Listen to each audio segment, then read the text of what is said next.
சென்னை புழல் சிறையில் இருந்தபடியே காசிலிங்கம் என்ற கைதி தன் மனைவியை வீடியோ கால் மூலம் தொடர்பு கொண்டு சென்னையில் இருந்து இலங்கைக்கு 1.47 கிலோ மெத்தப்பட்டமைன் போதைப்பொருள் கடத்தியுள்ளதாக வரும் செய்திகள் அதிர்ச்சி அளிக்கின்றன.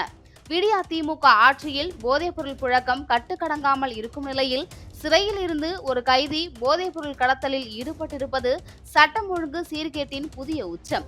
ஏற்கனவே திமுக அயலக அணியைச் சேர்ந்த ஜாபர் சாதிக் சர்வதேச போதைப்பொருள் மாஃபியா நடத்தி வந்த நிலையில் தற்போது மீண்டும் ஒரு போதைப்பொருள் மாஃபியா அம்பலப்பட்டிருப்பது இந்த விடியா திமுக ஆட்சியில் தமிழ்நாடு போதைப்பொருள் கடத்தலின் முக்கிய மையமாக மாறியிருப்பதையே காட்டுகிறது.